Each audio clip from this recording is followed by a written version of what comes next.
সুপ্রিয় দর্শক, আসসালামু আলাইকুম। বৃষ্টি কুকিং হাউসের আজকের পর্বে চলে আসলাম মজাদার ক্যাশনাট সালাদের একটা রেসিপি নিয়ে। রেস্টুরেন্ট স্টাইলে কিভাবে আপনারা বাসায় খুব সহজেই এই মজাদার ক্যাশনাট সালাডটা তৈরি করতে পারবেন সেটা আমি আজকে খুব সহজভাবে আপনাদের দেখানোর চেষ্টা করব। আশা করি আমাদের আজকের এই মজাদার সালাদের রেসিপিটি আপনাদের কাছে ভালো লাগবে। ভালো লাগলে অবশ্যই আমাদের সাথে থাকবেন। আর কে কোথা থেকে আমাদের ভিডিওটি দেখছেন সেটা অবশ্যই আমাদের কমেন্ট করে জানাবেন। তাহলে বেশি কথা না বলে চলুন আমরা দেখে নিই এই মজাদার সালাডটা তৈরি করার জন্য আমাদের কি কি উপকরণ লাগবে। এই সালাডটা তৈরি করার জন্য প্রথমে আমাদের লাগবে মুরগির মাংস। এখানে আমি 1 কাপ পরিমাণ মুরগির মাংস ছোট ছোট করে টুকরো করে নিয়েছি।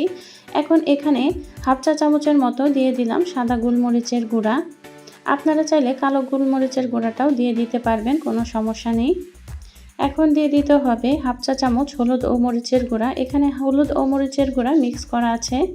দিয়ে দেওয়া হলো স্বাদ মতো লবণ। এবার দিয়ে দিতে হবে আদা ও রসুনের পেস্ট। এখানে আদা ও রসুন দুইটাই মিক্স করা আছে। এখন দিয়ে দিতে হবে 2 টেবিল চামচের মতো ময়দা। আমি এখানে ময়দাটা ব্যবহার করছি, আপনারা চাইলে এখানে কর্নফ্লাওয়ারটাও ব্যবহার করতে পারবেন, যে কোনো একটা ব্যবহার করলেই চলবে। এখন এখানে দিয়ে দিতে হবে একটা ডিম। ডিমটা দেওয়া হয়ে গেলে এখন হাতের সাহায্যে সব উপকরণগুলো আমাদের একসাথে মেখে নিতে হবে। যখন সবগুলো উপকরণ খুব ভালোভাবে একসাথে মেখে নেওয়া হয়ে যাবে তখন এটা রেস্টে রেখে দিব আমরা 10 থেকে 15 মিনিটের মতো। মাংসটা মাখানো হয়ে গেলে এখন এটা রেস্টে রেখে দিতে হবে। আর এখানে আমি 100 গ্রাম পরিমাণ কাজু বাদাম নিয়ে নিয়েছি। এখান থেকে আমি 50 গ্রাম পরিমাণ বাদাম আজকে ব্যবহার করব।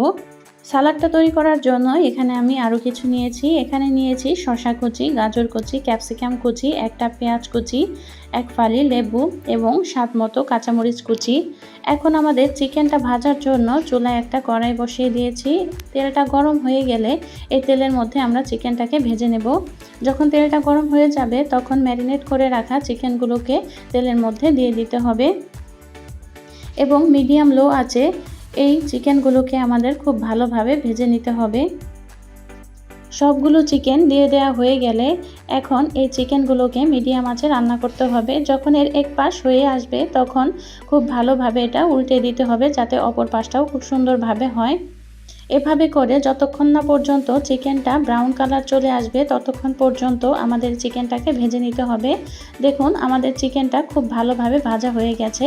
এখন এই চিকেনটাকে তেল থেকে উঠিয়ে নিতে হবে। এ পর্যায়ে চিকেনগুলোকে এক এক করে সবগুলো উঠিয়ে নেব। সবগুলো চিকেন যখন ওঠানো হয়ে যাবে তখন একই তেলের মধ্যে দিয়ে দেব বাদাম। বাদামগুলোকে আমাদের ব্রাউন কালার করে ভেজে নিতে হবে। মিডিয়াম লো আছে বাদামগুলোকে অনবরত নেড়ে ভেজে নিতে হবে। বাদামগুলো খুব সুন্দরভাবে ভাজা হয়ে গেছে। এখন এগুলো নামিয়ে নিতে হবে। এখন আমাদের সালাডটা তৈরি করতে হবে। সালাদ তৈরি করার জন্য আগে থেকে কেটে রাখা শসা, গাজর এবং ক্যাপসিকামের উপরে ভেজে রাখা চিকেন এবং বাদামগুলো দিয়ে দিলাম। এখন এখানে খুব সামান্য পরিমাণ দিয়ে দিলাম সাদা গোলমরিচের গুঁড়া। আপনারা যদি ঝাল পছন্দ না করেন তাহলে এই গোলমরিচের গুঁড়াটা বাদ দিলেও চলবে। এখন দিয়ে দিতে হবে সয়া সস। এখানে আমি 1 চা চামচের মতো দিয়ে দিলাম সয়া সস। আর দিয়ে দিতে হবে স্বাদ মতো টমেটো সস। টমেটো সসের পরিমাণটা একটু বেশি দিতে হবে। সসের পরিমাণটা বেশি হলে এই সালাডটা খেতেও ভালো লাগবে। এ পর্যায়ে দিয়ে দিলাম 2 প্যাকেট গুঁড়া দুধ। গুঁড়া দুধটা দিলে সালাডটা খেতে খুব ভালো লাগবে, এটা অবশ্যই দেওয়ার চেষ্টা করবেন। এবার যে 1 ফালি লেবু ছিল সেই লেবুটাকে চিপে রসটাকে আমরা নিয়ে নেব। আমি এখানে কোনো লবণ ব্যবহার করছি না কারণ সসের মধ্যে অনেক লবণ থাকে। সবগুলো উপকরণ দেওয়া হয়ে গেলে খুব ভালোভাবে এটা মেখে নিতে হবে। এটা আলতো হাতে মাখতে হবে। খুব ভালোভাবে যখন মাখানো হয়ে যাবে আমাদের সালাডটা খাওয়ার জন্য একদম রেডি হয়ে যাবে।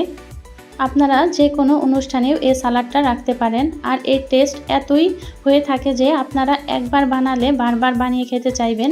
দেখুন এই সালাডটা দেখতে কতটা লোভনীয় লাগছে। আপনারাও অবশ্যই একবার হলেও সালাডটা বাসায় ট্রাই করবেন এবং আপনাদের কাছে কেমন লেগেছে সেটা অবশ্যই আমাদের জানিয়ে কমেন্ট করবেন। আজ তাহলে এ পর্যন্তই। পরবর্তী আবারও কোনো সহজ ও মজাদার রেসিপি নিয়ে আপনাদের সামনে হাজির হব। সে পর্যন্ত সকলেই ভালো থাকবেন, সুস্থ থাকবেন। আল্লাহ হাফেজ।